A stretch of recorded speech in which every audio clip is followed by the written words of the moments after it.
just want to thank you guys all for coming out today. My name is Corey. I'm with Kokanee Crew Outfitters. We're a fishing charter located on Strawberry Reservoir.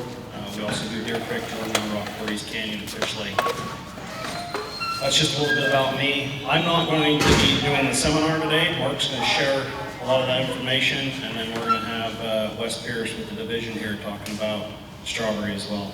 But first of all, I just want to thank Marine Products for setting this all up. They've taken a lot of time to set up the chairs today. Marine Products has been in business since 1979. Has anybody here never been here before?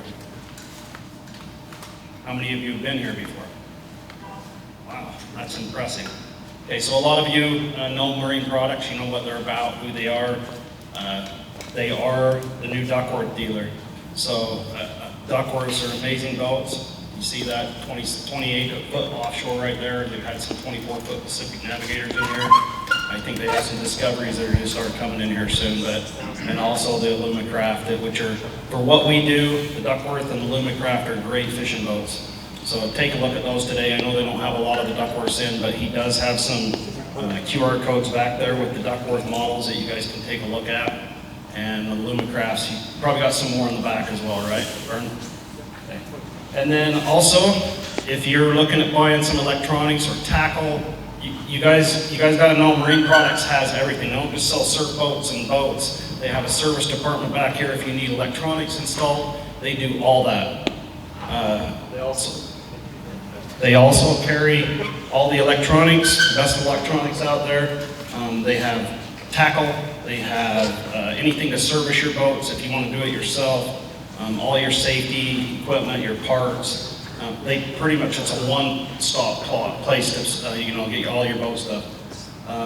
All the equipment that they have out here today and the stuff out there is going to be 10 to 15% off, so take advantage of that while you're here. And other than that, Mark Parker's here with Kokanee Co. We work with Kokanee Co. We work with a lot of people, but Mark's one of our favorites. Mark's been a huge part of why we've been successful, and I appreciate that. So me and Mark's relationship is a special relationship, and I appreciate him and Nicole.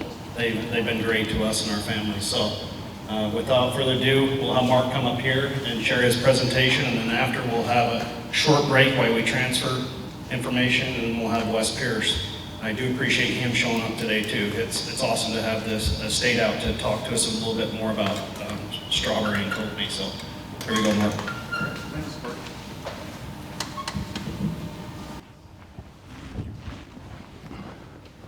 Again, thanks for coming out today. We appreciate all of you coming out. We know you're just as passionate about Kokanee fishing as we are.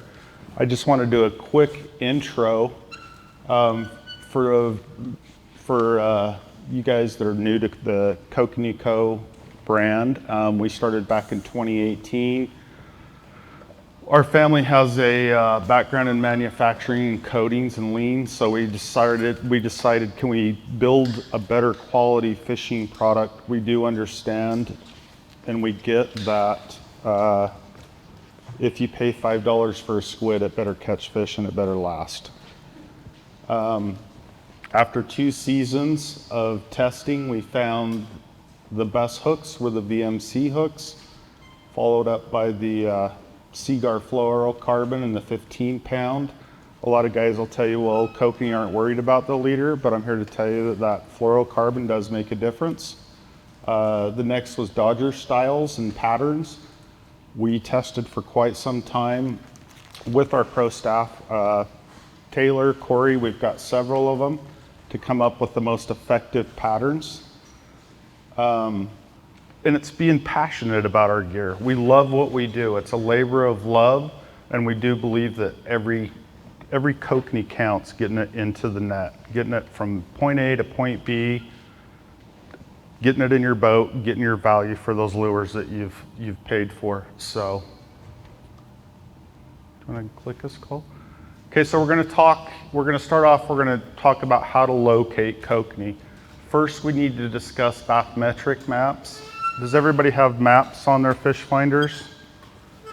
If you don't, this is on, I usually have this screen going and then I have my fish finder mode going. topographic maps of the seafloor produced at a 100,000 scale that contain land sea rates, bottom sediment types, and known bottom obstructions. This product is intended to aid fishermen and those needing seafloor features and potential for potential fishing grounds. Okay, this is what we're going to see on our fish finders. This is the Navionics maps. Let's focus on the red highlighted river channel. Can you guys see that? I've highlighted red over the river channel. This area is up by Buckboard going through Big Bend. You can see it coming across, hitting Breeze Hill, and then going down through Low Canyon, Squaw Creek, and all that stuff. So if you have this, you should have these maps on your fish finder. I know the Hummingbird, you've got to have the Lake Master chip in it. If you put that chip in there, you'll be able to see these maps that show these details of the river channel and the depth contour going down it. Okay, you can also go on Navionics and go under charts, look at the maps just on your phone or your laptop at home and go down and research. I find myself a lot of times, if I get bored, I'll break out my laptop and I start looking at these Navionics maps and seeing where that river channel flows through a reservoir. You can see on this, if you can see, who's fished Breeze Hill before? There's only a handful of you guys. This is that Wyoming side of Flaming Gorge is big kokanee territory. Breeze Hill is the king of kokanee fishing areas at Flaming Gorge. So why do you think that Breeze Hill is so good for kokanee? Looking at that map, can you tell me why that would be so good right there? It is deep. Okay, we have current. It's the bend. So is that water, we forget that when we're on a reservoir, it's just like a river. There is current flow moving through these reservoirs. And these fish are going to stage in that current to feed. Where it bends like that, those fish can position themselves just right to where they're right in line with all that feed. Okay, do we have any more questions on that? Okay. One of the other things we want to talk about is how fish are going to position themselves in that current. A lot of times when we're out kokanee fishing, more often than not, we'll go, let's say we're trolling north and we can't get any bites. We're going over the school, then we turn around and we come back. All of a sudden we start catching fish and we're like, why is the direction affecting that? Well, the fish are going to position themselves in these reservoirs where there's current. They're just like in a river.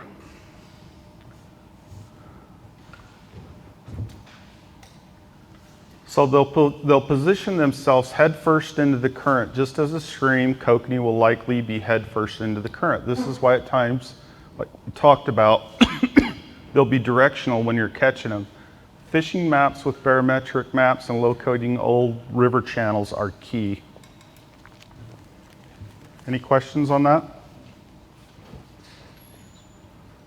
Okay, this is something that Corey and I have been working on for the last few years, and we've kind of dropped off of it.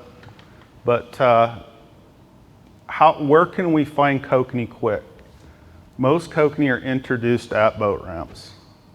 That could be changing, depends on the reservoir. But that 1 to 3 year class, over the past few years we've found within 500 yards of that boat ramp, you'll find that year class.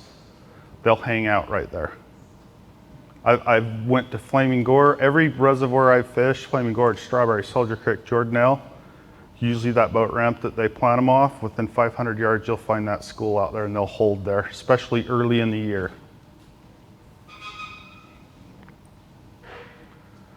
Okay, another thing we need to remember, kokanee are salmon, they are not trout. They migrate different. Let's discuss that 3 to 5 year class. Did you know once kokanee are at least at that last year of life, they begin to migrate towards current source. As soon as the waters start to warm, those mature kokanee will begin seeking current source. So it's not a fast process. As we're fishing during the summer, we'll be on kokanee, and then you come back up the next weekend and you're going, where'd they go? Why did they move? Well, that 3 to 5 year class that's entering spawn, they're gonna start moving. They're gonna start migrating. Especially at Flaming Gorge, you'll see migrations of kokanee coming up through Utah, through Wyoming, through that Breeze Hill area, heading towards the confluence in that area. Next slide. So let's recap a little bit. So we need to have maps showing bathymetric on our fish finders. Boat ramps are where kokanee were introduced, are generally an easy place to locate kokanee. An attempt to troll into the current over the old river channels, focusing on hard bends or deep areas. So if the kokanee is going head first into that current, we typically want to come from behind them is where you're going to get your strike. When you come at them head first is when you're not getting that strike. So if we come behind them, we get that reaction strike and they hit. Again, old river channels. So if you've got that bathymetrics map on your fish finder, please use that. Find those river channels and you'll find kokanee. Same thing, strawberry, Jordanelle, all of them.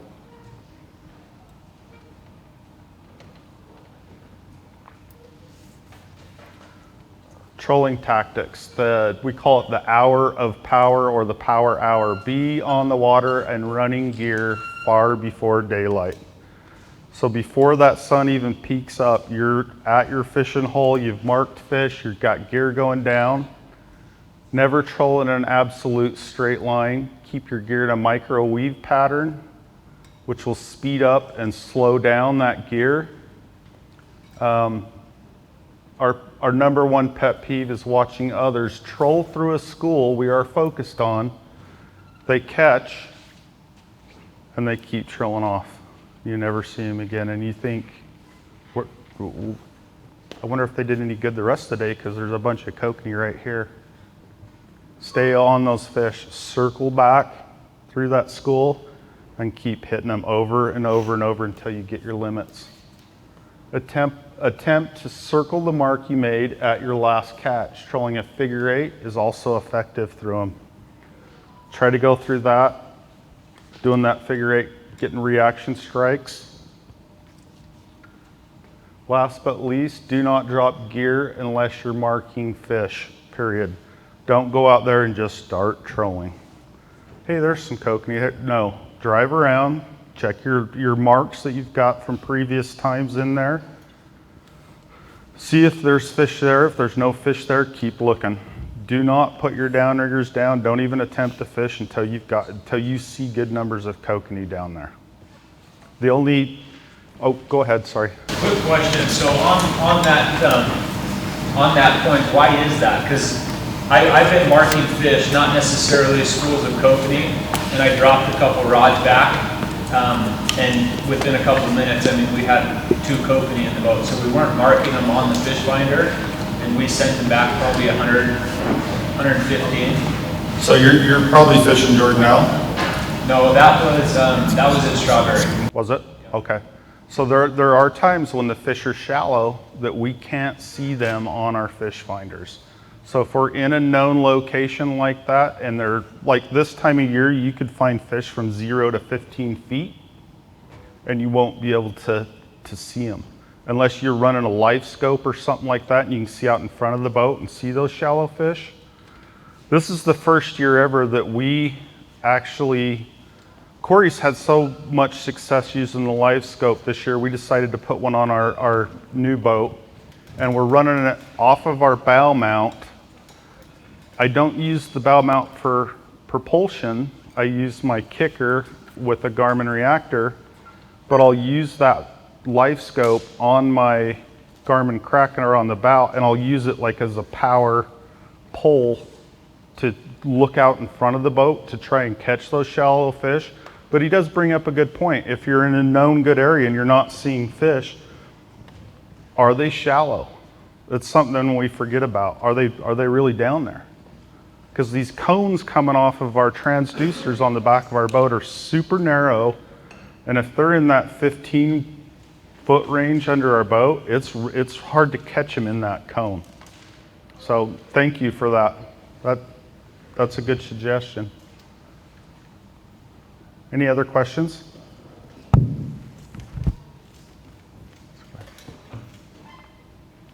So we'll talk about color selection. At first, we generally run different color of squid or spaz on each rod we're running. So we'll start out with pink. Our key colors are going to be pink, orange, green, purple, and white. I'll try to have however many people in the boat, we're using a different color till we start hooking up. And then if we see this color, orange or pink, doing better, then we'll start transitioning different lure colors over to that.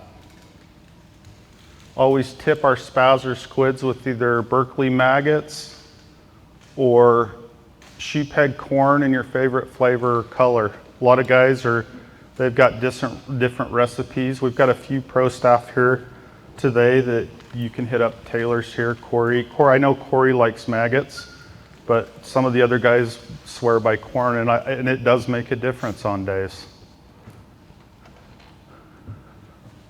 Leader lengths. Generally speaking, your leader length from your Dodger to your squid should be about 1.5 times the length of your Dodger. Does anybody know what that means? She's shaking her head like she knows what that means. What does that mean? So if your Dodger's this long, you should have one this long? So 1.5 times, I'm going to go the length of that and then halfway up the other. Okay? You get the prize.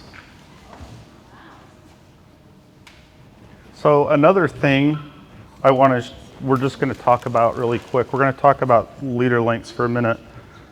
This is our spade Dodger. It's 4 inches long. Can you see how short that looks?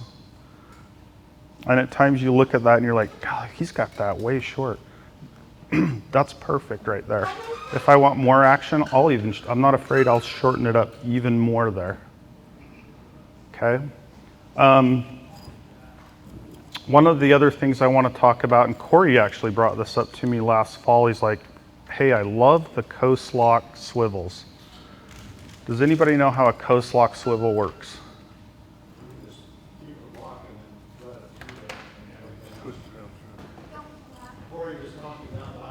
So you cheated. No, so can you show people, Nick? It's hard to hold the microphone. Or here, hold this microphone real quick and I'll show you how.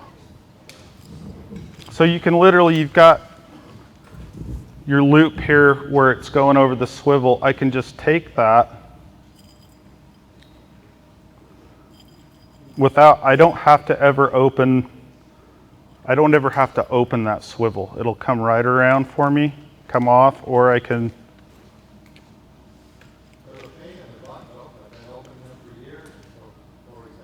Right. So when your fingers are cold or that, there's no more opening and. Yeah. So if you go with the coast lock swivels, which we run, you can see that it makes it a lot easier. It's really quick, really easy. Do you want to hook that guy up? You can kind of see that, or he'll pass around a little bit so you can see that. But that leader length is critical. What you want to see is when you've got that Dodger pulling behind the boat, you want to see your squid or your spaz whipping like that, going back. If it's just towing straight, it's not good. As soon as she gets back here, we'll move on. You guys have any questions on your leader lengths? If you're Yeah, just figure, so if I've got a 6-inch Dodger, I need my leader length to be 9 inches. And a lot of times I'll tie it and I'm like, okay, that's right. And then I put it on, I'm like, nope, I'm like 3 inches still too long. So I'll put another loop in there, put it on the swivel, trim that other stuff off, and then I'm good. Now remember, this is a rule of thumb. If you're using something with action, like an Apex or something like that, or a Wiggle Hoochie, then you can extend it back a little bit further. But for the most part, we want to go 1.5 times. We want it fairly close, and you'll see your success go way up. And if the fish want action, shorten the leader.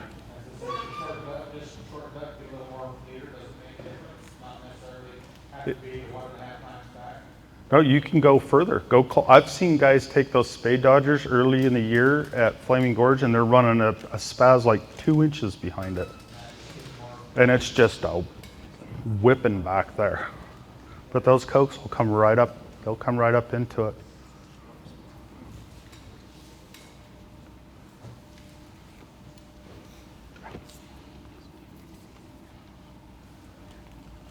Okay, so we're going to discuss trolling tactics a little bit further. Don't be afraid to run gear through fish you suspect are not kokanee. A lot of times we're looking for tight, big schools of kokanee, and we're looking down at the bottom. This is primary Flaming Gorge, but we'll see lake trout. Down on the bottom, almost always under a school of kokanee. Late in the year, you'll find that some of these, that 3 to 5 year class kokanee, we've actually flayed cokes out, looked in their stomach and found crawdads in there. So these bigger kokanee that are nearing end of life, they're starting to fuel up. They're looking for minnows, crawdads, things like that. So don't be afraid if you see fish down deep to run gear through them and see what there are. Worst case scenario, you reel in a pup, but sometimes you'll be shocked. Some of your bigger kokanee are down there. One of the other things we want to discuss is never leave fish to find fish. This is a common thing. We're catching a kokanee every pass, but we want more. We want to catch 3 kokanee per pass. Don't. Stay on the fish. Keep going. Last tip we want to talk about is vertical jigging. I hear this is another one of my pet peeves. Guys are like, man, I'm going through the schools of kokanee and I keep going through and I keep going through and I just can't get them to bite. I'm using green, purple, I'm going fast, I'm going slow, I'm using Apex, I'm trying everything. You'll be shocked if you can spot lock over the top of them. You can ask my wife, we keep 2 jigging rods in our rod holder that are rigged ready to go. If I can't get them to bite, I will spot lock and vertical jig. And the vertical jig, you get that reaction strike because you stay with the fish and it just frustrates them. They can't get away from it and they'll hit it. So it can be super effective to vertical jig for kokanee, especially later in the summer. Yes. I like the Kokanators, and you can get up to, I think they're 3/4 or 1 ounce is what I like in pinks. And tip them. Tip them just like you would your squids, a maggot or some corn. But always have a jigging rod. If you don't have a jigging rod, take your spinning rod and use that. The jigging rod's just nice because you generally have a line counter on there and you can get down to that depth you're seeing those fish are at. So I'll usually try to get just right on the top of them when I'm vertical jigging. But anytime you see a thick school, or let's say those kokanee are in a cove, right now a lot of the kokanee they like to hide out in those coves. You'll pull in there and you'll see a bunch of cokes and you're like, how am I gonna fish for these? I've got to go to the back of the cove and then troll out and then drive back over them and then troll out. Take some time, go over the top of them, spot lock on top of them, and try vertical jigging them. It's super effective, and it's a ton of fun to catch them on a spinning rod like that. It's a blast. Any other questions on that? Yes. How are you telling on your fish finder, what's kokanee versus trout or whatever? Is there a way like something like the air bladder on the fish goes more yellow or something like that? So Taylor Pearson, he runs his hummingbirds, and he's got his hummingbirds dialed in to where he can tell the difference between the kokanee and the lake trout by that air. Taylor, do you want to give us a little more information on that?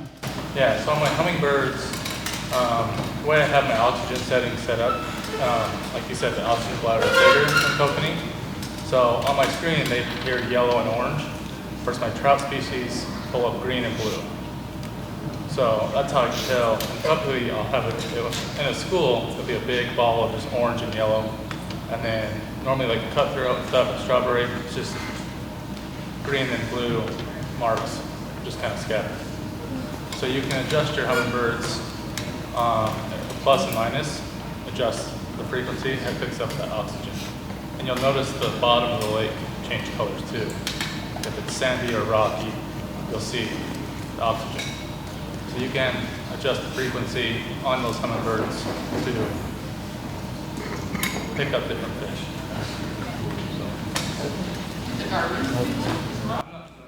So I run Garmin's in our rig. I love Garmin because I'm just an old dumb guy, and I can run an iPhone though, and I think the Garmin is a lot like running an iPhone. I'm just go to that menu, click it. But you can also dial your Garmin in.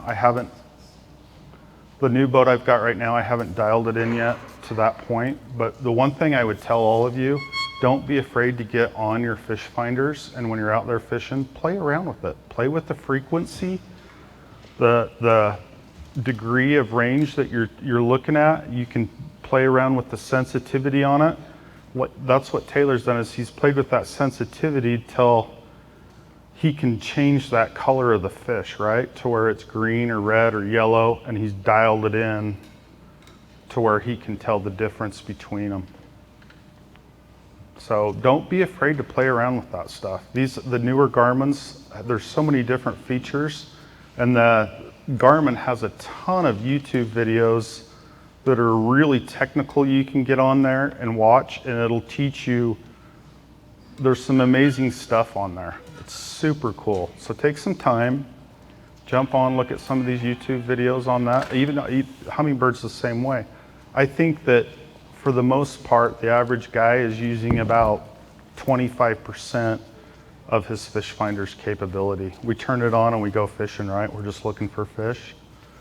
But if you just take some time and play around with it, you'll see a difference. What about on the live scope? Can you do the same thing on the frequency to change the color, or is it just showing them? So Corey here has more experience with the live scope. I just put mine on the boat and it hasn't even seen the water yet. Corey, have you tried adjusting your frequency on your live scope to see if you can? No?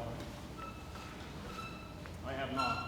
Okay. I've just So- straight out of the box, and it's worked great for me, but I haven't started messing with that stuff yet. To see if you could dial it in and see if it's kokanee or but you can also see the pattern of the fish coming up to Corey runs his looking back quite a bit, looking at the lure, and you can see the fish darting up to your lures. And a lot of times, I know he's told me, you can definitely tell the difference between a cutthroat coming up or if the way the kokanee react to the lure. You'll see a different reaction that way.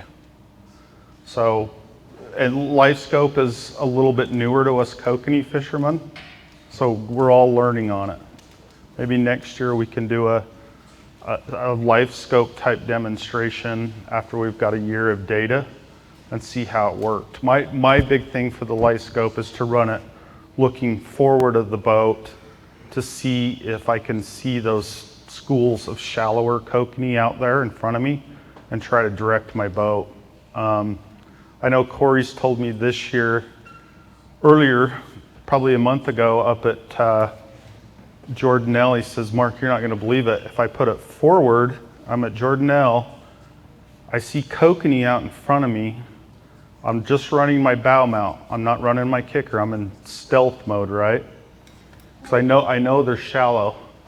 And as I approach those kokanee, they start dividing out. And some of those kokanee I'm seeing dive from 5 feet deep down to 60 feet deep by the time my boat gets over the top of them. And the other half of them are 25 feet or 20 feet off to the sides. So as he's going through there, he's splitting those kokanee, and the smaller ones he found were going deep, and the bigger ones were splitting off the sides. So if you see guys using side planers at Jordanelle, that's why they're as they're going through, they're picking up those kokanee that are scattering around the boat. So they're running their side planers about 20 feet off the sides of the boats. So we're learning from LifeScope, right? It's helping us be a better, I can see that being value. That adds value to me if I can see and learn how those fish are reacting as my boat goes through them. Now, if we're up at Strawberry or Flaming Gorge and those fish are down 30 to 40 feet deep, we're probably not going to see that division of the fish so drastic. Any other questions?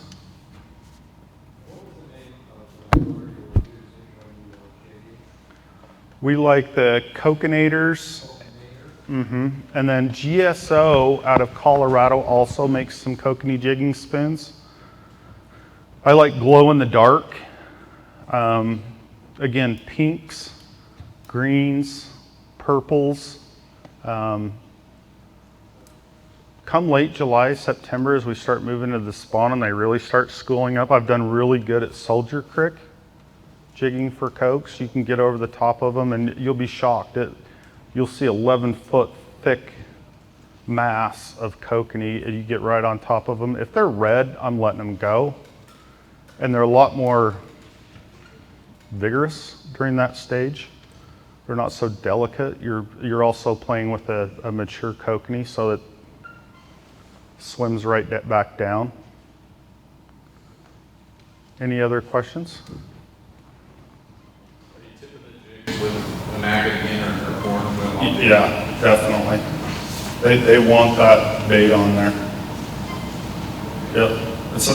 You're using the doctor that way with the leader behind it, you're tipping that also?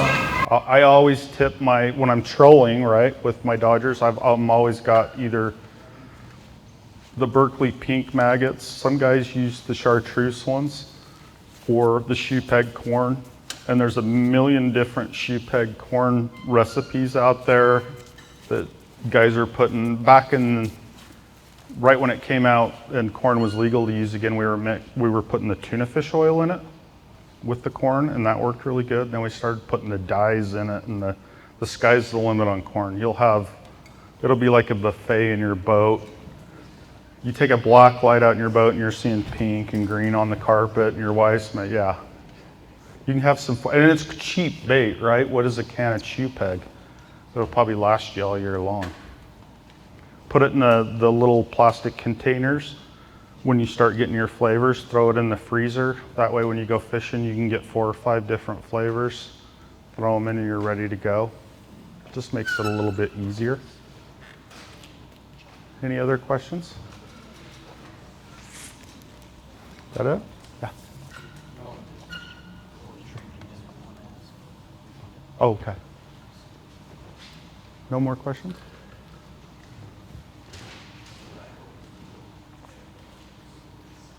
Okay, we'd like to personally thank Marine Products again. They have a beautiful facility. They always make us welcome coming out.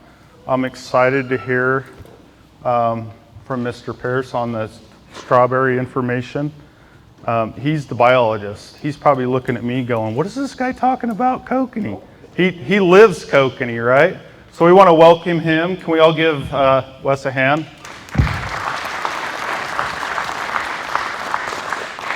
Okay, thanks guys. So, like Corey said, my name's Wes Pierce. I've been with the Division of Wildlife Resources for 18 years. I've worked in fish hatcheries. I've worked in the northern region as a high Uinta Lakes biologist, a reservoir biologist, and I've been at Strawberry for 8 years now. I was also a seasonal right out of high school at Strawberry for 3 summers too when I first started. So that was actually one of my first seasonal gigs. So. Well, like I say, this is a fishery update. This isn't just about kokanee. This is about just the fishery itself. We can't talk about kokanee without talking about everything else that's in that reservoir. So what we're going to do is we'll start with the management plan of how we operate Strawberry. Okay, the what we have to have, the why we have it, and then all the other stuff. And then towards the end of it, I'll get into some kokanee data and also some things we're trying to do to improve kokanee fishing on the reservoir. But with that, yeah, we can start next one. Okay, so strawberry, right? Everybody knows the three species we got. We have cutthroat trout, rainbow trout, and kokanee salmon. Okay, our goal at Strawberry and our number one priority at Strawberry Reservoir is cutthroat trout. Okay, there's just no ifs, ands, or buts about that or whys. We have to have cutthroat in that reservoir to protect the fishery. That's what eats the chubs. That's what keeps that biomass down. As you can see from this graph back in '92, we had a whole bunch of chubs. And then you come all the way back over here to 2018 to 2023, those numbers of chubs have been very, very low and very, very stable. And the main reason for that is because we have a large population of cutthroat trout. Next one. So to have a large population of cutthroat trout, we have to have a healthy population of cutthroat trout, okay? So every year we go out gillnet, we look at these, we call them KTLs, basically condition factors. And what we want to do is we want to look at those age 2 fish. Those are the fish that have been stocked. They've been in the reservoir for about a year. And we want those KTLs to be upwards of like 0.87. Or 0.82 is what our goal is. Our actually average is about 0.87. So we're doing really well with having a healthy population. I hear all the time that, or not all the time, but people say, are you worried about the amount of cutthroat you have in there and their condition? No, we have not seen any point to where our condition of our cutthroat has gone down. It's been good for a long time, so we don't really worry about that right now. Okay? Again, chub control, okay? Everybody, I don't know if some of you guys remember the poisonings that we did back in the 90s, but we don't ever want to have to go through that again. And so as soon as you take your foot off the gas of chubs, they're going to go right back up. Chubs each fish can spawn 40,000 eggs in a chub. So it does not take long for them to overtake a fishery. Again, this is just catch rate of chubs in the gill net. Our goal is to keep that at 1.4 per net hour. And again, we're down in that 0.4, 0.5 per net hour. So we're doing very good that way. Okay. Okay, our next goal is to maintain a number of 18-inch or greater cutthroat trout sampled in the gill net. So this last fall, our surveys indicated that we're like 0.19 to 0.23 per net hour. So we're right there in that range where we want to be. Again, this is that predator state of the cutthroat that eat the chubs, okay? That 18-inch, we have that slot 15 to 22 for a reason, because those are your most piscivorous fish. Okay, we need to keep a healthy population of those, and we've continued to do so. Which is why when you guys are trolling for kokanee, and among other things, you can still catch 50, 60 cutthroat, but there is a reason for it, so. Okay, next one. Okay, another goal was to provide a sport fishery where species assemblage, fish size, and catch rates appeal to all anglers. We have to accommodate all anglers at Strawberry, okay? We have to take care of kokanee fishermen. We got to take care of the rainbow bait fishermen. We got to take care of cutthroat fishermen. We just try to, it can't be just a one or the other. It's got to be for everybody. And that's what we try to strive to do against, you know, what maybe some people say, but we try to keep those populations and that mix of fish.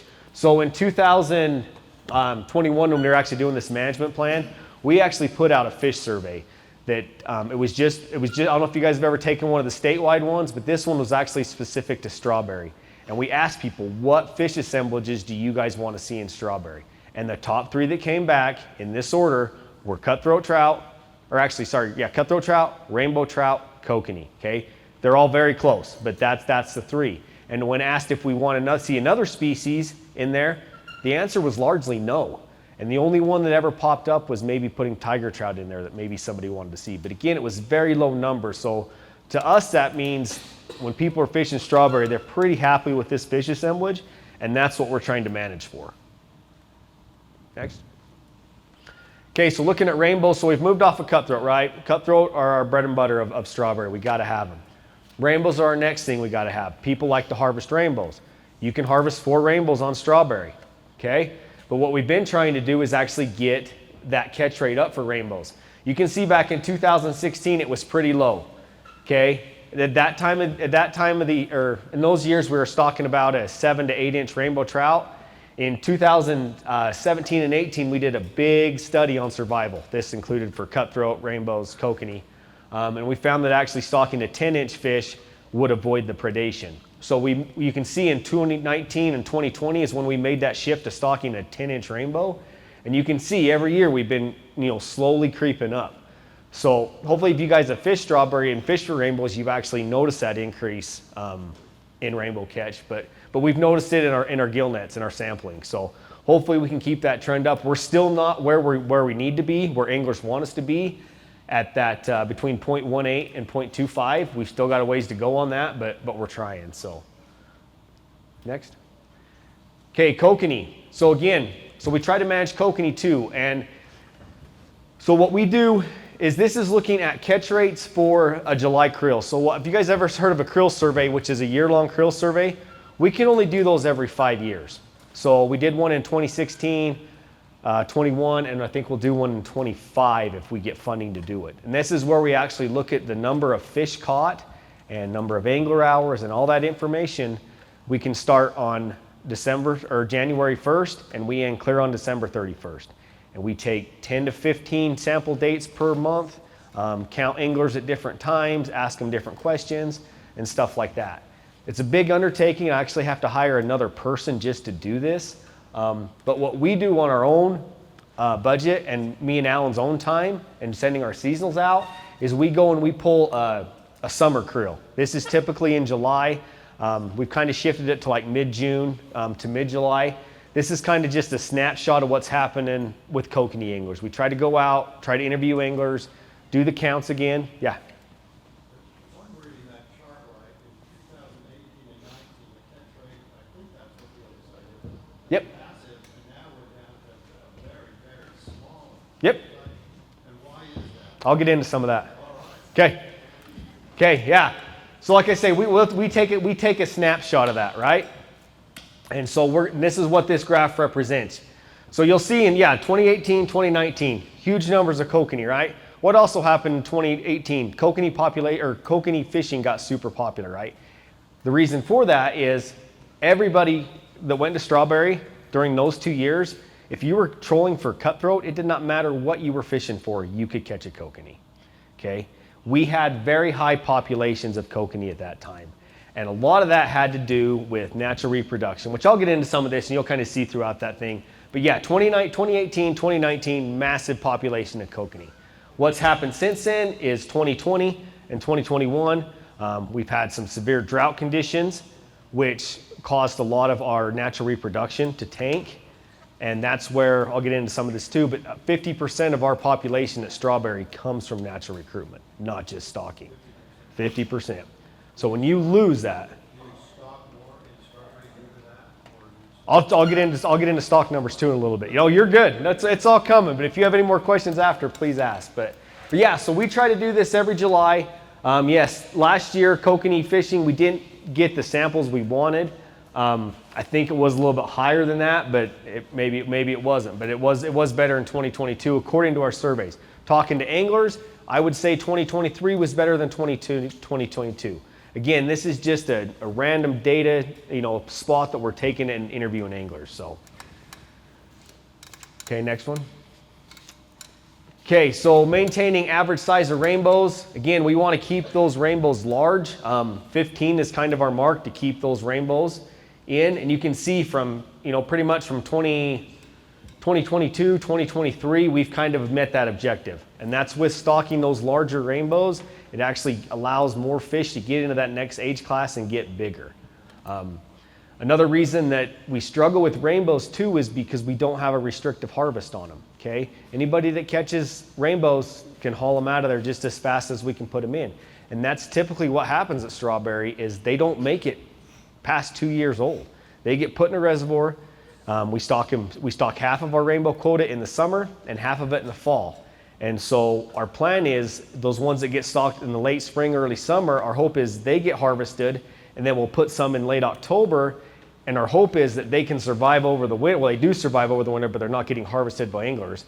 That way they have more fish to catch in the spring.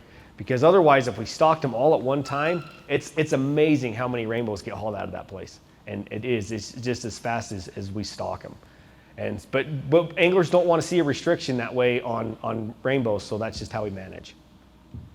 Next one. Again, ensure a variety of fishing experiences. I was never around for any of this. These are the old camps at Strawberry. You guys seen these. But we want everybody to come up there and fish for what they want and fish how they want. We don't want to restrict use of lures and stuff like that. Everybody has their preference on how they want to fish, whether they're fly fishermen, kokanee fishermen, trolling, whether they're worm dunkers, whether they're power bait fishermen. It doesn't matter. We encourage all of that at Strawberry, and we try to do that. So, okay. Again, maintain angler hours. So if you guys don't know, Strawberry is the most popular and heavily pressured fishery in the state next to Lake Powell. And I don't know how they calculate Lake Powell between the recreation boats, but anyway, we're up there, okay? So we get 1 million angler hours pretty much average every year.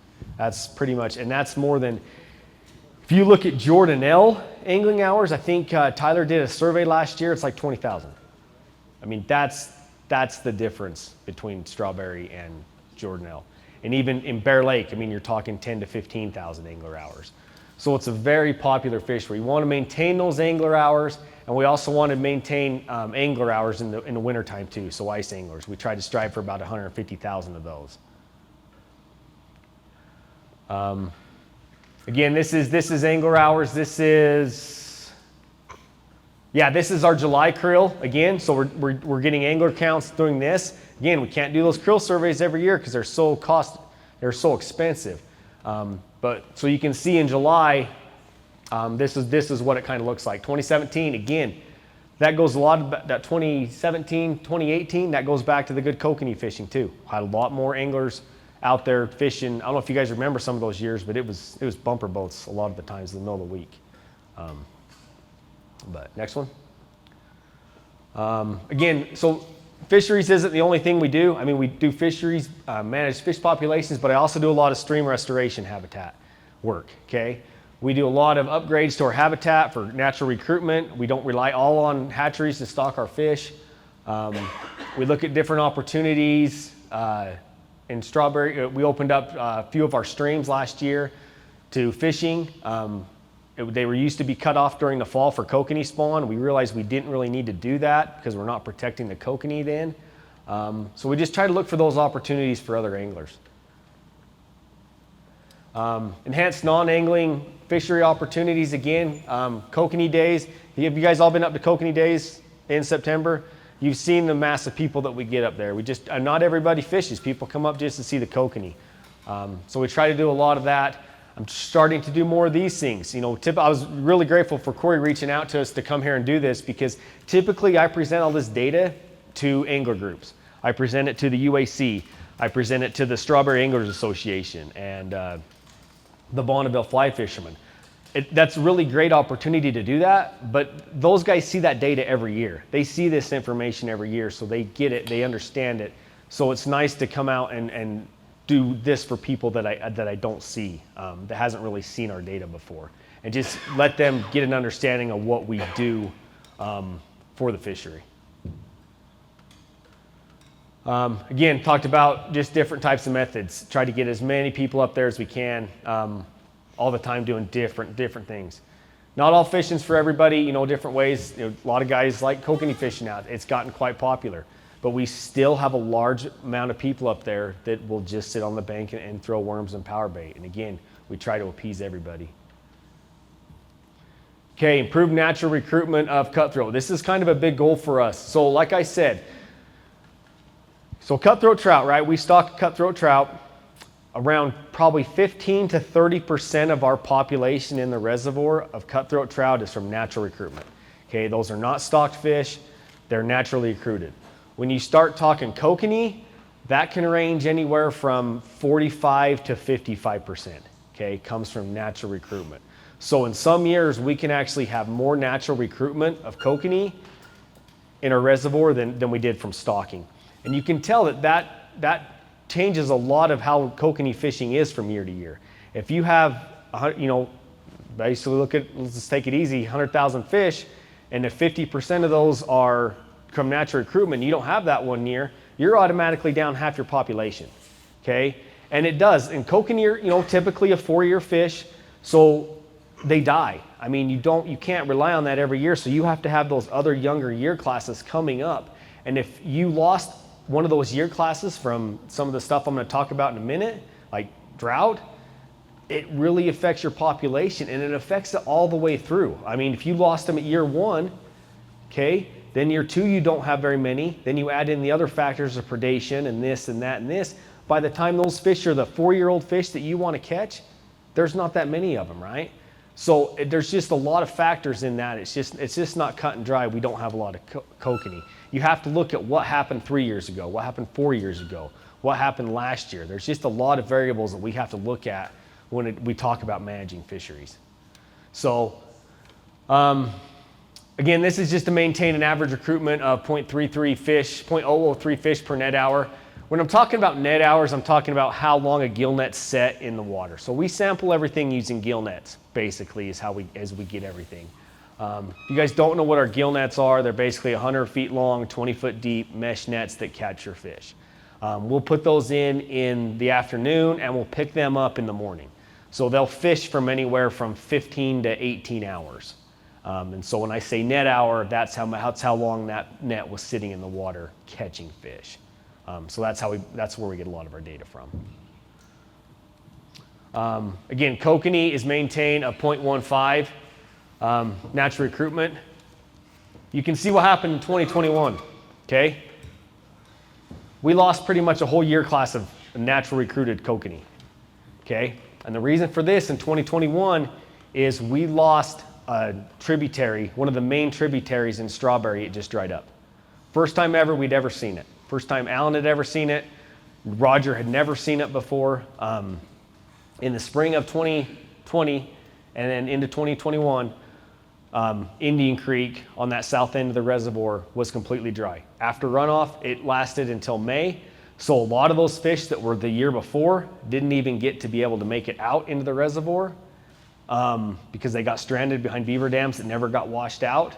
And then it was dry for almost a full year. The only time we had flowing water when it was after a rainstorm. So that fall in 2021, when we had fish coming up to spawn, there was no water for it. So all those fish just didn't get to spawn. So if you can say, you know, in Indian Creek, Strawberry is where we have our trap. We have a big majority of fish come up there, but on years, we can actually have more fish run up Indian Creek than we can Strawberry. Just depends on the year and the fish. But like I say, that's a big, you know, factor in what happens to kokanee is through natural recruitment. So, yeah. On fish, the kokanee that are stocked, how do those fish know which sort of spawns? Okay, yeah, that's a good question. So Mark talked about boat ramps, okay? So a lot of times at Strawberry, we stock our fish in the river, okay? We have in the past stocked them at boat ramps. We've found lately that if we stock them in the river at the trap, that's a lot better of them to come back. So they're looking for that. They're going to imprint on the first water they see. That's what they call it. It's a smell that they pick up when they're dropped in the water. So if you ever see them congregating around a boat ramp and staying around there, that's why. But we try to stick them in the Strawberry River or Indian Creek. Out of the two tributaries, we'll actually dump them in, allow those fish to swim out that mouth, and then hopefully they come back. So that's how we do it there. Probably the last couple years, we've always stocked maybe a load or two at the boat ramps, but we've really stopped doing that I think last year was our first year of not doing that at all. And I'm going to get into a kokanee study that we're actually working on right now, and I'll talk about how we stock those into the river. So, but next question or next slide. Okay, so that's pretty much our management plan. That's typically how we manage Strawberry and how we want to manage Strawberry. Again, I'm going to reiterate, you know, everything's important, but we got to have those cutthroat in there. Rainbows, you know, again, for everybody else. And then we do what we can for kokanee. I mean, kokanee are really a bonus fish, and they're really hard to manage for. I'm going to get into stuff here too in a little bit where I talked about going from an 8-inch to a 10-inch fish for survival.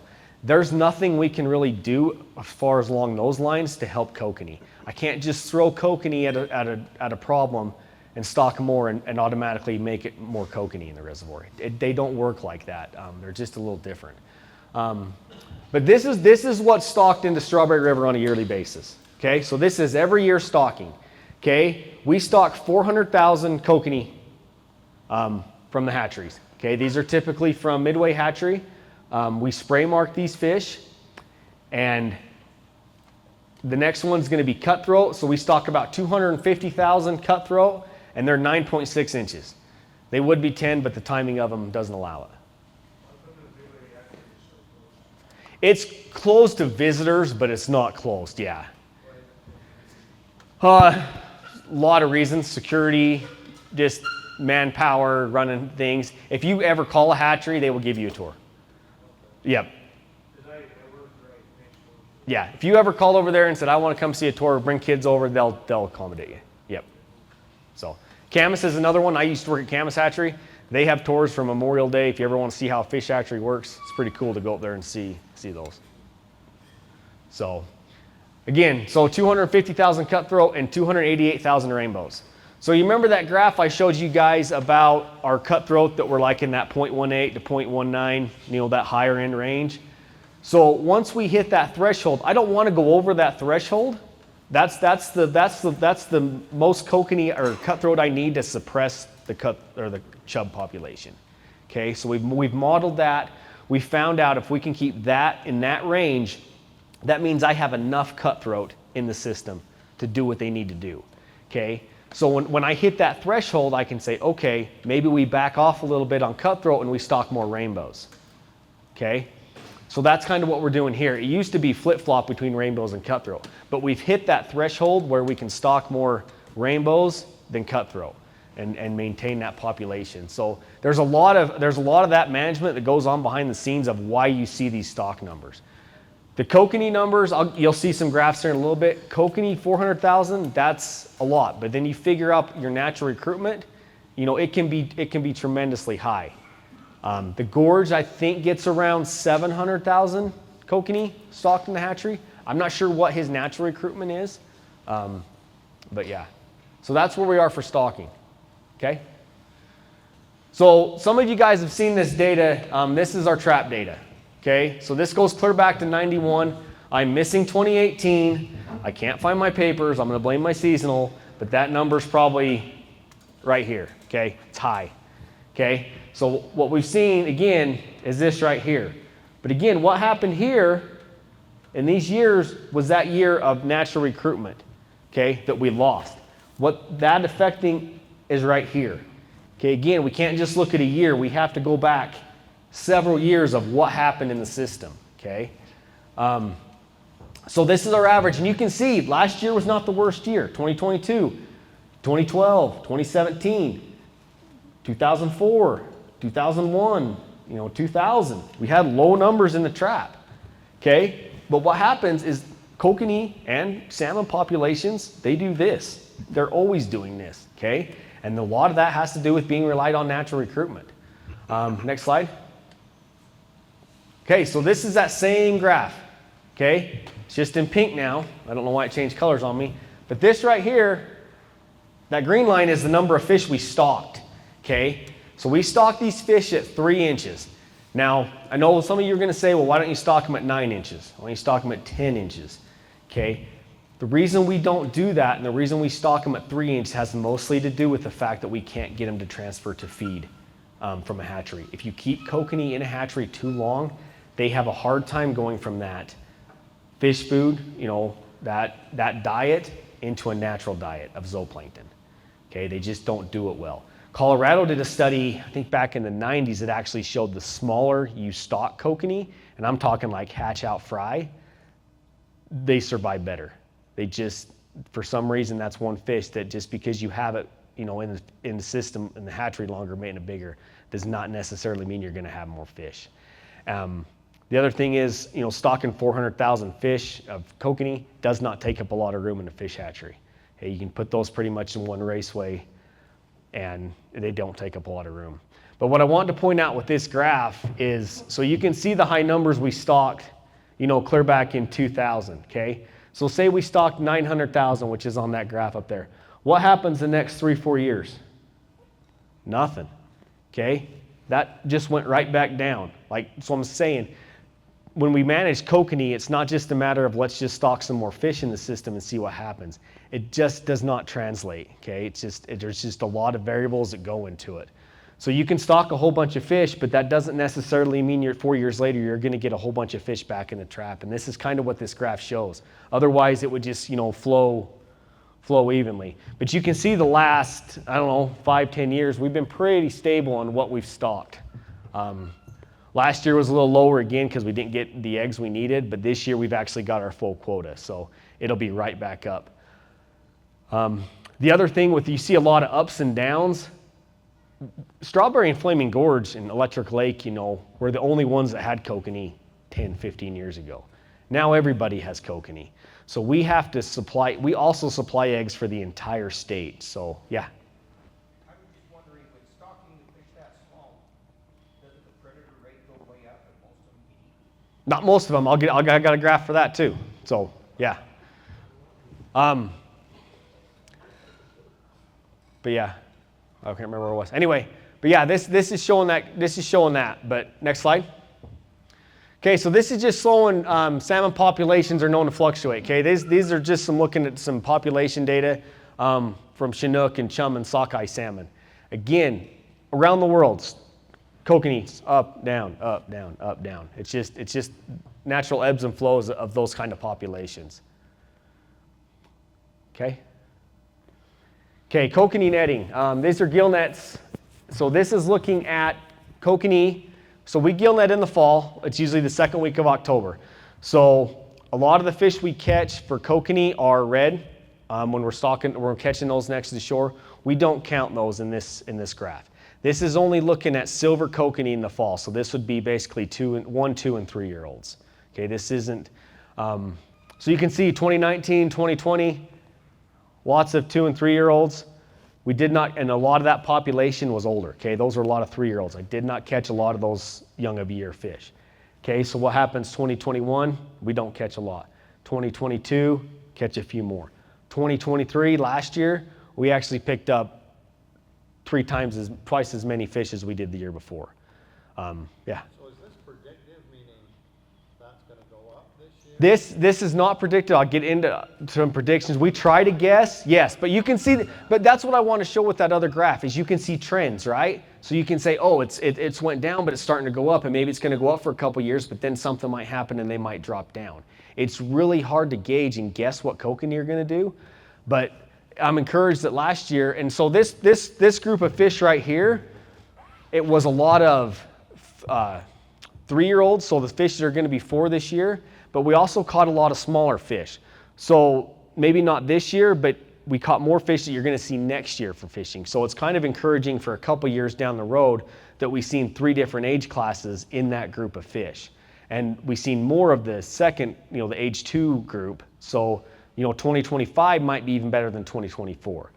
Again, I try to guess off my data. I mean, we don't make a lot of stuff up. All this stuff you see is just real life data. I mean, it's truth. I mean, we pull our gill nets.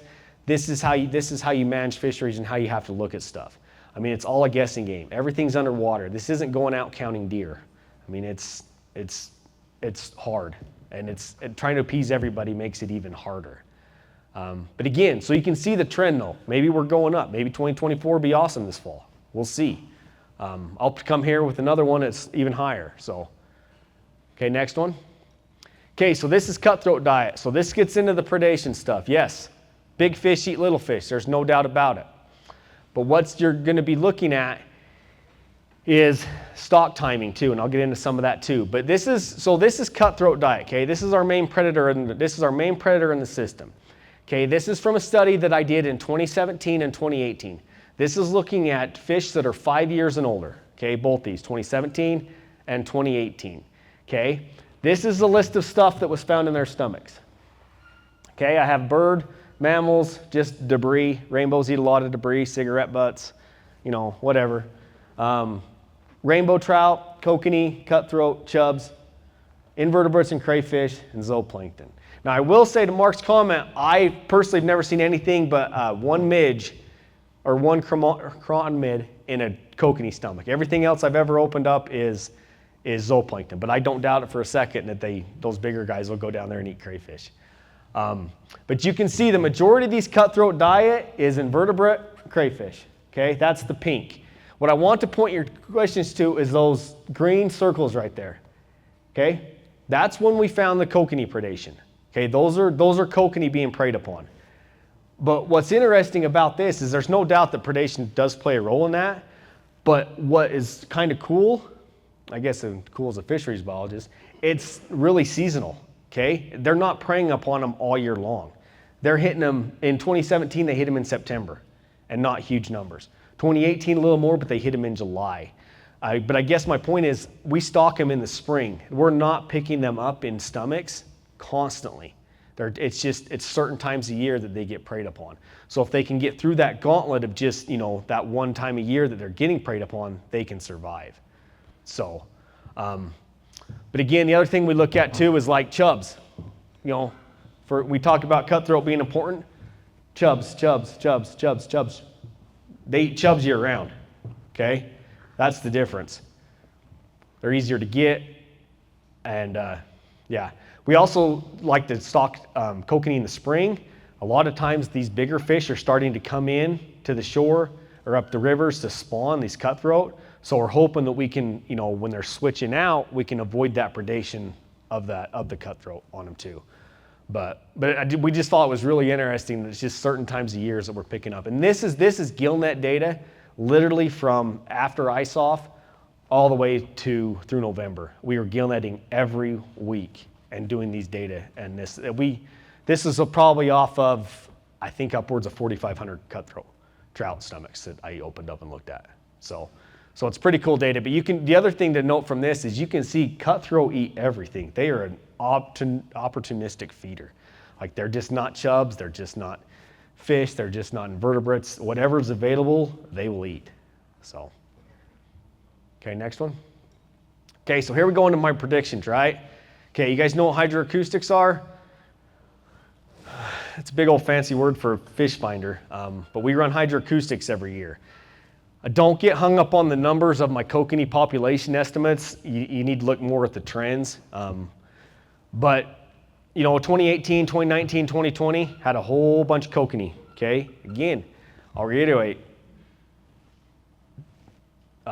drought, water conditions, stuff like that happened. Okay, now what happens? 2021, 2022, 2023. My hydroacoustics are showing that we're slowly building that population back up. I'm hoping again next year that we're still stepping up. So, but again, we don't look at that. We look at trends. So hopefully we're on the right path. We're moving up that way. So, last year we took just over 2.4 million eggs in 2023. Flaming Gorge took some of those, and also we used Fish Lake. Fish Lake was our first year as a backup source for eggs. We were able to actually get about 600,000 out of those guys. So from that, which means Strawberry gets their full quota this year. And I think the Gorge is going to be the same way. Other waters may take cuts for that, but we're getting ours. Based on a recent gill netting, kokanee population should be roughly 1.5 times higher this year, like 2024, compared to 23. And with our predictions, we're looking at 3 times higher in 2025 than it was in 2022. So again, those are my predictions, our predictions. Take it for what it's worth, whether that actually happens or not. I'm confident that it does, but it's looking okay. I do like it better than what I seen in 2021 when I seen those numbers tank, and then they just didn't. It's hard to see when you have such good kokanee fish, and then all of a sudden it just dies right off. But again, please note the kokanee rarely do what we expect. I mean, we can try to guess them. We can try to guess them on the trap. We had a whole bunch.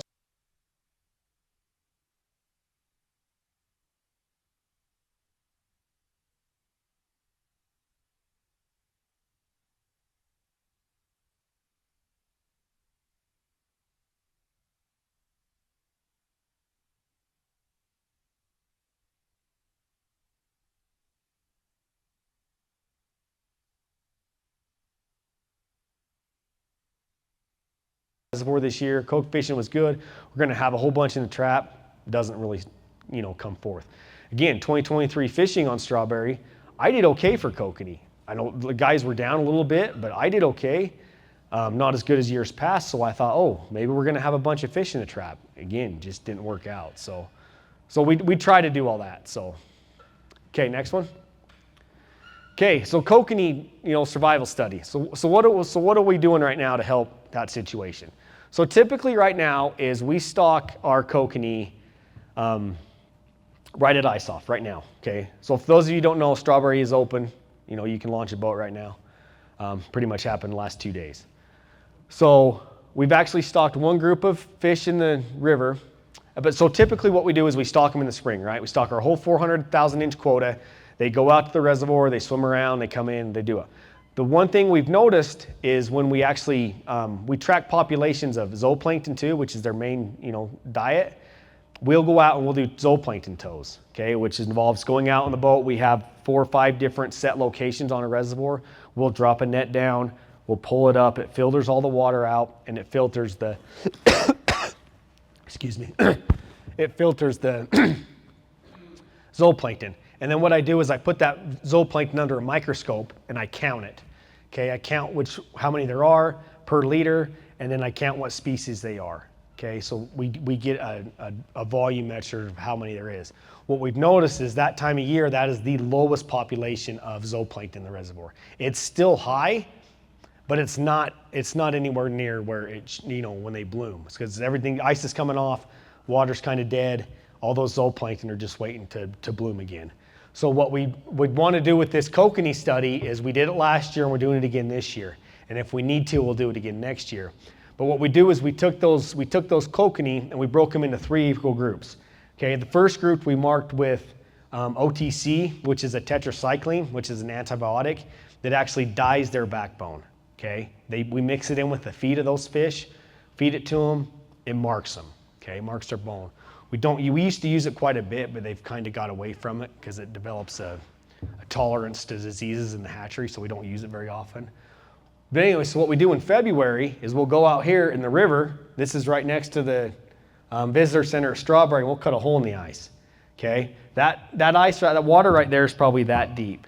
Okay, they go out, we put them in the river, they just get flushed out into the reservoir. Okay, again, we want to do that too for 2 reasons.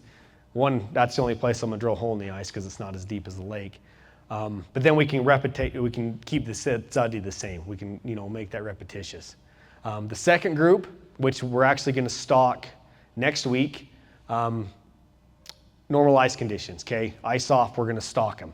Okay, those are just spray marked. I don't know if you guys have ever seen what we do. We do this for both cutthroat and Kokanee salmon, is we actually spray mark these fish so we can actually track populations.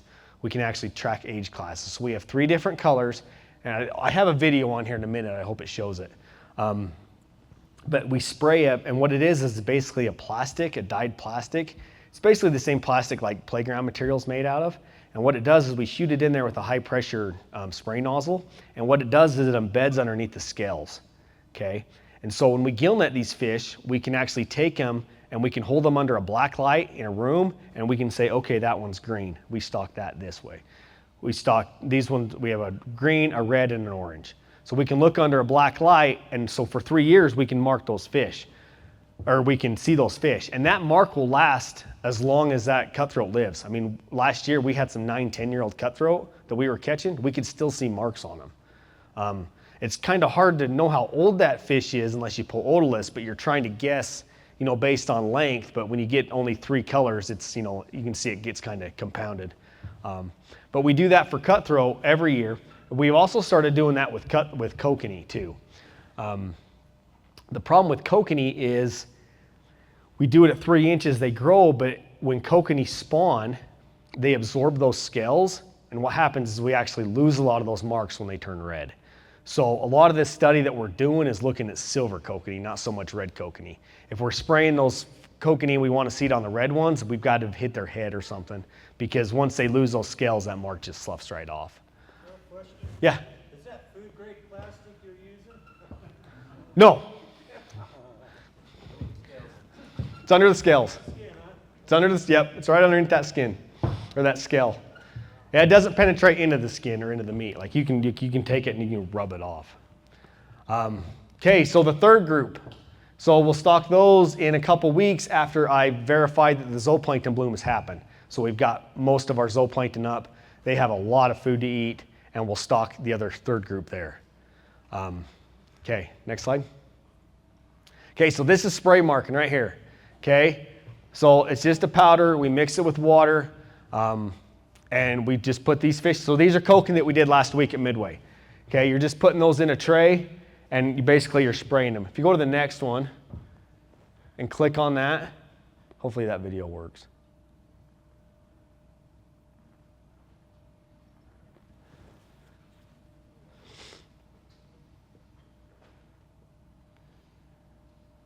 It might not. If not, go back to that other one.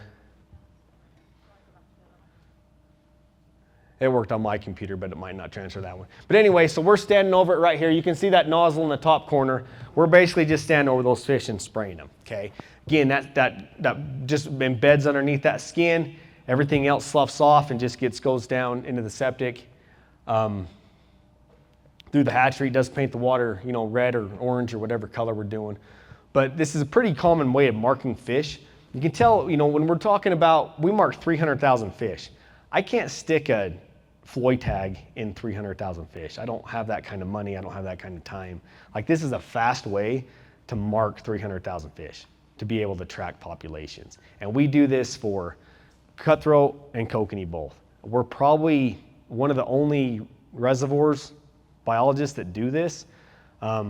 Because we have a lot of data on strawberry. Bear Lake does it as well with their cutthroat. And I do it for Fish Lake kokanee as well. I've actually got to go down there Monday to Mammoth Creek and spray mark those.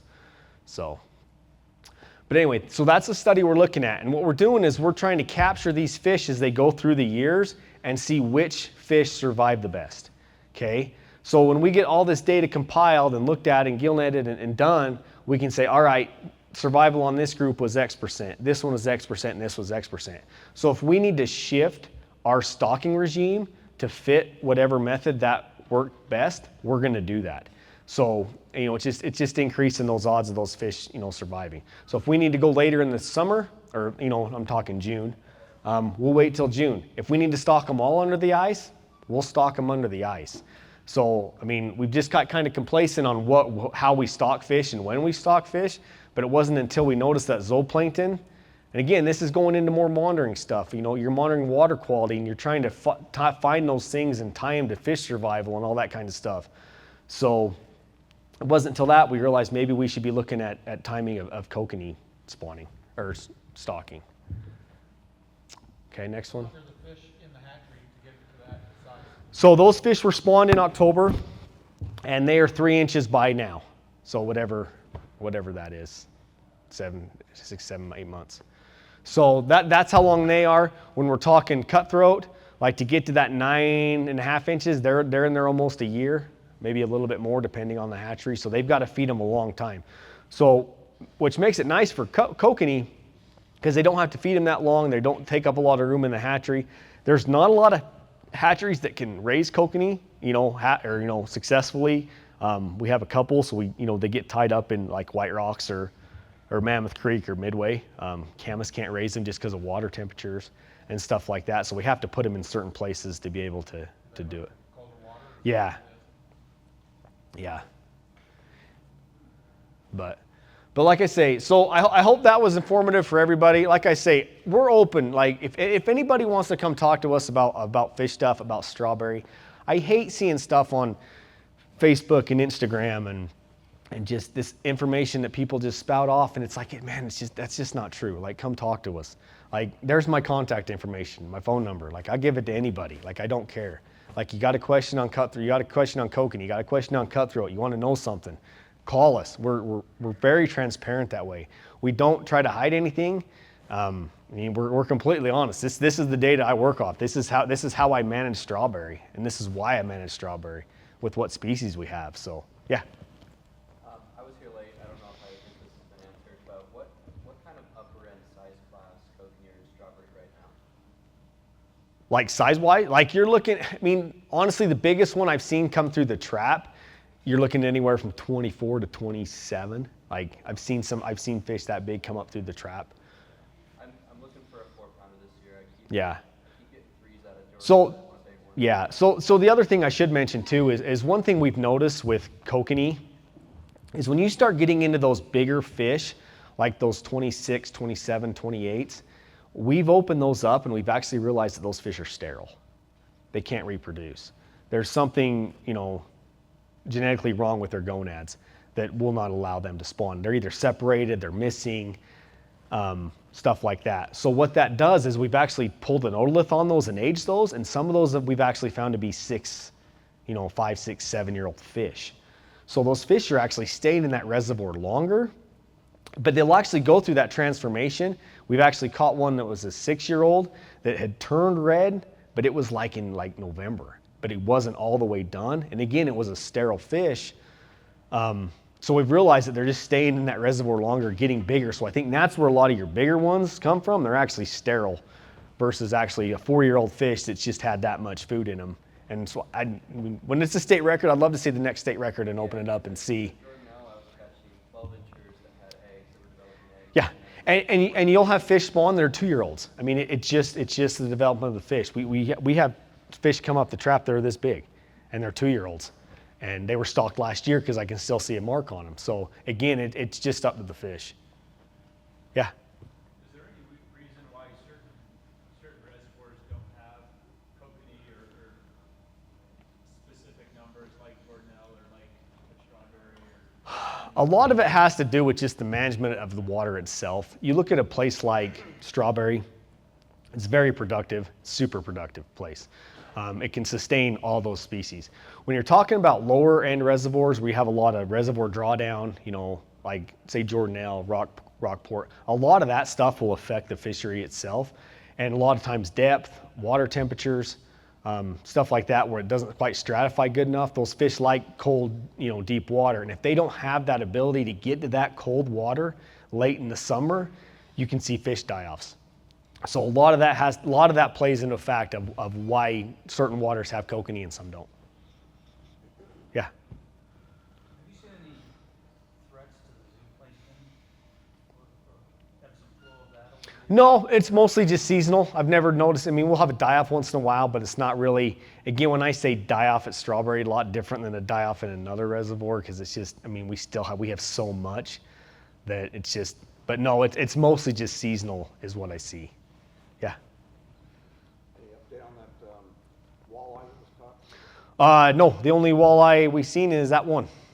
We will be gill netting the next 3 weeks looking for anything, and other than that. But no, we've not seen a report or anything. So, did you have a question too? Yeah, I think you kind of talked about the size restrictions up there, trying to accommodate everybody's. Some of us like to practice catch and release. Uh-huh. And would like to see bigger fish. It seems like up there at Strawberry, it's rare to catch one over 22 inches. Yep. 22 1/4. Just everybody keeps them. Thank you for saying that, because I was going to say the same thing, because exactly, once those fish hit 22, they're going. Could they keep them smaller but bump the size restrictions up to maybe 24? We've looked at that, but I don't know that, yeah. Well, I mean, there's no biological reason we couldn't. We actually, when they put this, I was still in high school when they put this regulation on, but they looked at actually a 20 to start with. And then they looked at a 20 or a 23. And so somehow they compromised on a 22. I don't know how they ever did it. But no, biologically, there's not really a reason we couldn't bump it up. It's just whether. So how about do this? And you were talking about, people talked about putting tiger trout in there. Those fish are known to get pretty decent size, 6, 7, 8, 9, 10 pounds plus. Why not throw them in there and put a catch and release only, and then they can get, then there'd be a total. The reason we stay away from tiger trout is because it's not really a huge demand for them. But one thing that tiger trout do that most people don't realize is they don't stay in a reservoir very well. There's certain reservoirs, when you've stocked them in a reservoir, you can stock them in the reservoir, but the first thing they do is they swim up a tributary and they'll live up there. And what that does to our natural recruitment of kokanee and cutthroat trout, That's where we have the issue with those fish. What's that? Tiger trout are in Kokanee. Yep. Tiger trout were in Lost Lake too. No. Yeah. Yep. They do it everywhere, whether it's the whole population or whether it's a group of them, but they're just. I mean, I remember when I was in the northern region and I was over Lost Creek, we stocked a whole bunch of tiger trout. Never could find them. Never sampled them. Sure enough, as soon as I went up the stream, that's where they were all living. And so it's just that brook trout in them that wanted, or not the brown trout that want to just, they want to go live in rivers. It's just what they do. But you're right. But you see a huge tiger trout come out of Schofields. Some of these, Fish Lake, I had a girl that caught a huge one last year. I mean, yeah, they do. And we actually have tiger trout in Strawberry because they come out of the ladders at Current Creek. We don't ever see them in numbers, but we get reports of them every year being caught.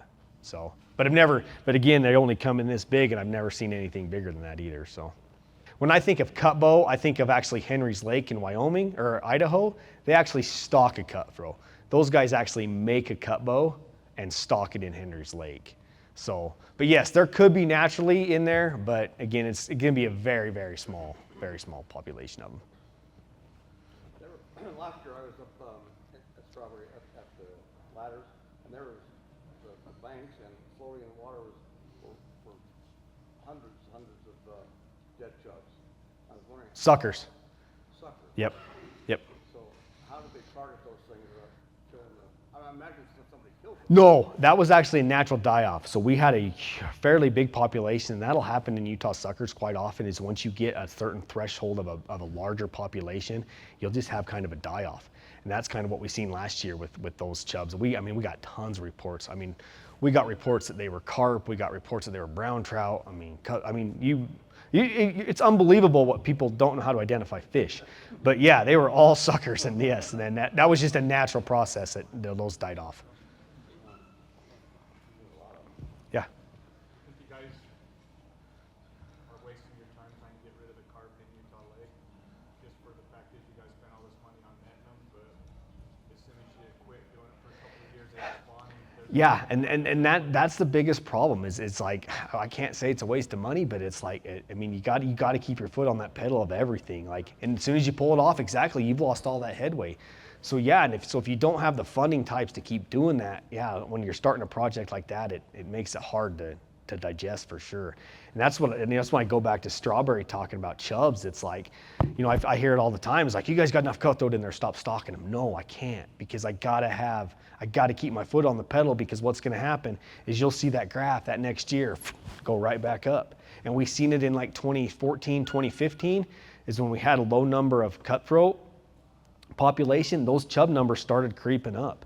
And that's when we shifted to the 10-inch, and then they went right back down. So yeah, I hate to say it's a waste of money, but yeah, it's definitely hard to stomach a lot when you don't have the funding to keep doing that project. And again, Utah Lake's a different system, because you're starting over. You got how many millions of carp in there to start with? You got to, it'd be one thing to try to keep something out or suppressed when it first gets started, versus when you've already got a million of them and trying to work backwards. So to make it carp free, it really wouldn't work. You could threaten them the whole lake, but the problem is the carp are everywhere and they're up in the field. Yeah, and that's the problem with, they can live through a lot. All the seeps and stuff. Even the Strawberry in the 90s, it wasn't 100% kill, because you get those fish up in those seeps or springs, and they can just, stick their heads down in there and just get enough oxygenated water, enough for that rotenone to dissipate, and then they're right back in there. So it makes it really hard to rotenone big systems for that reason.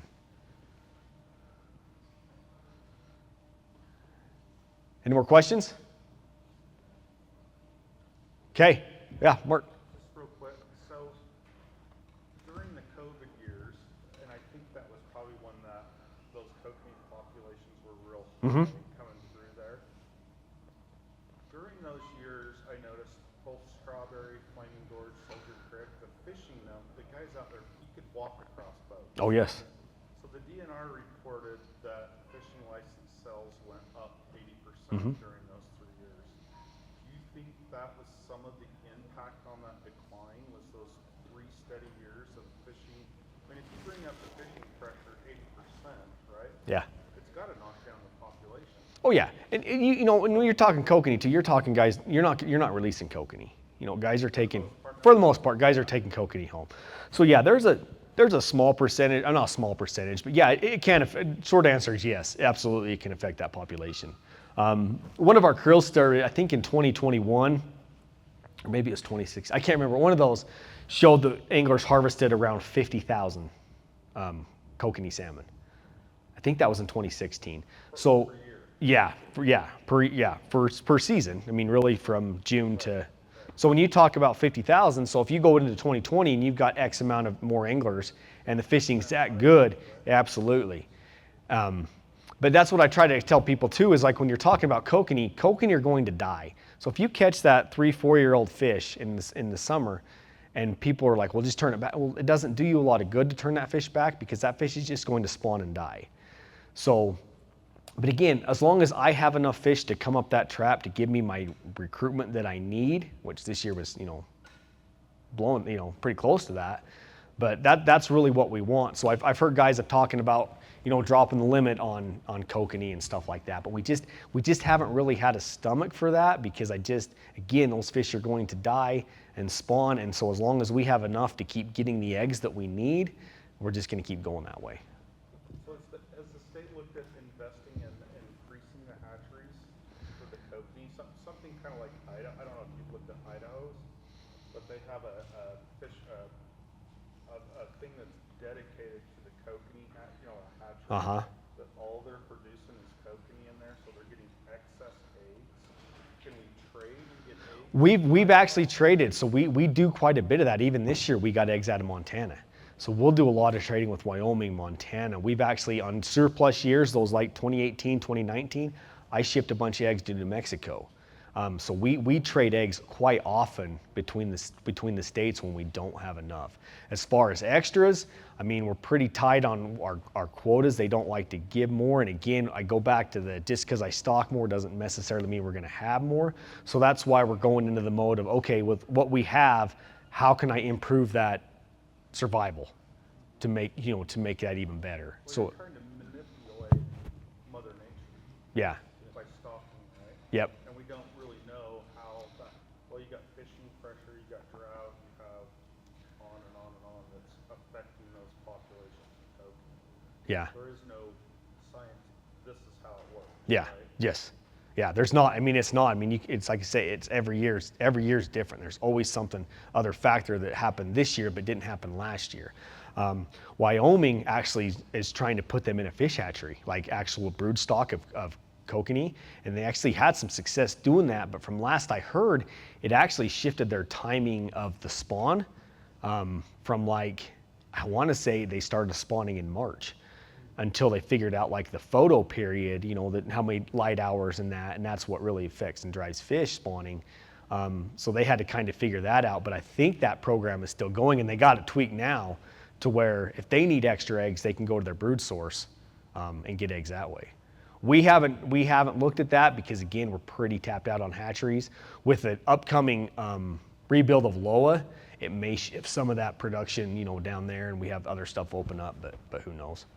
So can you tell us the price to raise a rainbow cutthroat and kokanee? What does it cost to raise that fish? Those three species, what does it cost the state? I don't know that off the top of my head. I know what it used to be. I want to say it was around $3 a pound. Like, so when you're talking like a catchable, it was like, this much, like say $3 because you're getting it to a 12-inch fish. So when you're talking to getting only to a 3-inch fish, it's pretty cheap, right? But it's not really a cost that's prohibitive, it's space.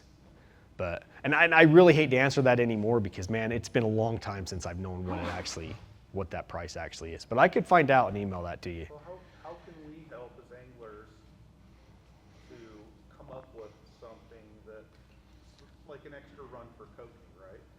It's the cost and the space to produce more kokanee. But if we are producing more, is it going to help? It's got to, right? Yes, yeah, absolutely. Like if we get extra fish, it's always good to take extra. And we do that. Like if we have surplus fish, a lot of that times for the state, like they go back into strawberry because it's a production. facility. Like we get all of our eggs. So yes, so to put as many eggs in there as I can, I'm absolutely all for it, and it does good. But it's not a problem solver for years when you have low populations, I guess. But on the whole, yes, it's good.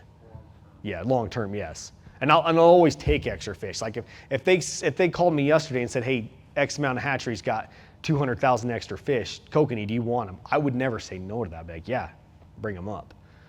But we just don't operate like that. But I know the last couple years when they've had extras, we got them. And again, that's just protecting your brood source. So, yeah. On the quagga mussel, that $20 sticker we got to put on our boats now, what's that money going to? Is the state using that to? They use it to a lot to fund that whole AIS monitoring program. And it pays for decontamination stations, people checking your, boats as you come off the lake, those check stations. A lot of that money goes back into that pot of money. Is there anything else that the state's doing to help curb that invasive? Honestly, we're probably one of the, we're pretty good on that. We don't check, I think Wyoming makes everybody pull in, I think they're a little bit more. I mean, I don't know. We try to do what we can. It's just, I don't know. I don't know if there's anything more that we can do or will do. We're very concerned about it.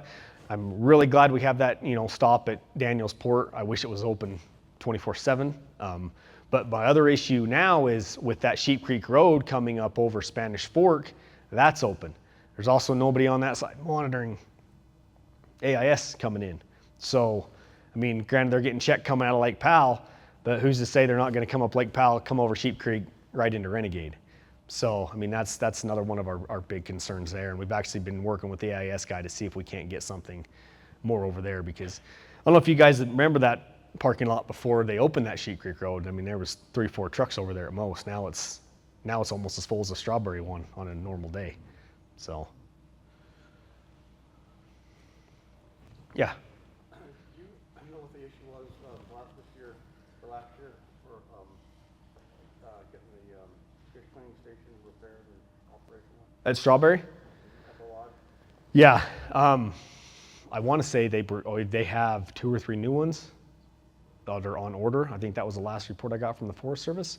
So if you don't know, Paul Phillips is doing a complete renovation of that place, like parking lot and everything. And so they're slowly working on that.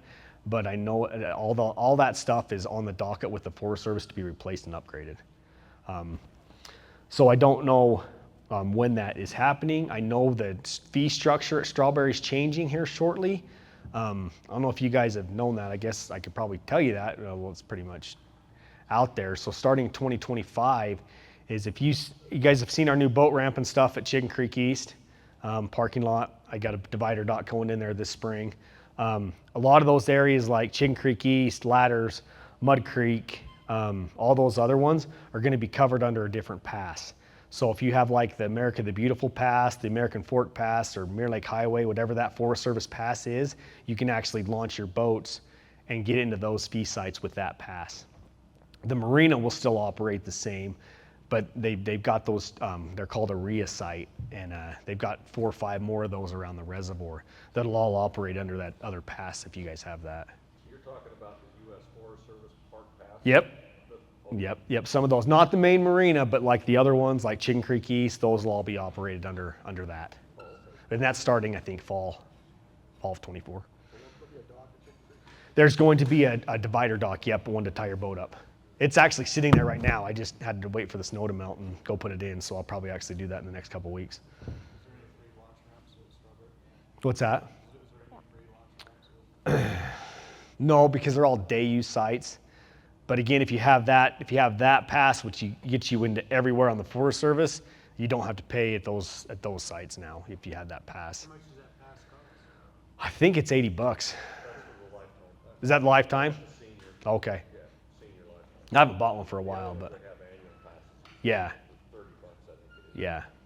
So, like I say, it gets you into a lot of those places, which is kind of cool for Strawberry. I wish they would actually did it different and put the main marine under that kind of stuff, but you know, we'll take what we can get. That's the feds. I just get told what's going on up there. I don't control any of that, so.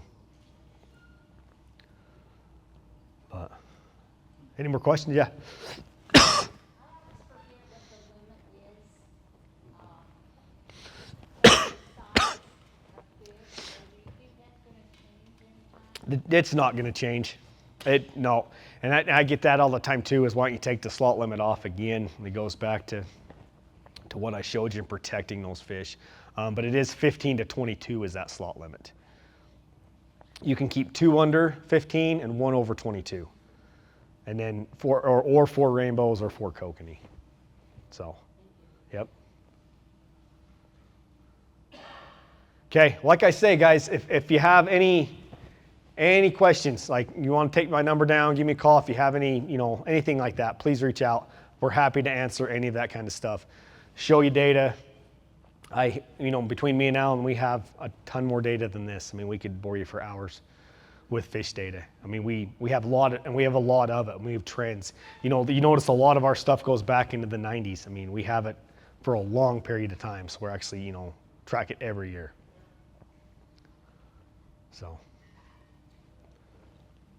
Anybody have a question? Oh, sorry. Is this data available online? This data? No, it's not available online. Yeah, we don't really post our data, but if you want something, like send me an email, I'll get you whatever you want. So.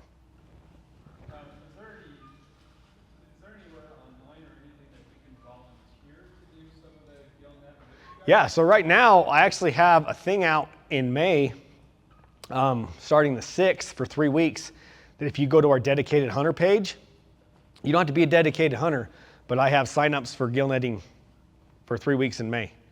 Yep, it's on our Division of Wildlife site. If you go to the dedicated hunter link, it'll take you to find a project, and you can you'll see strawberry gill netting. Yep. So. Okay, well I appreciate it, guys. Thank you for allowing me to come talk.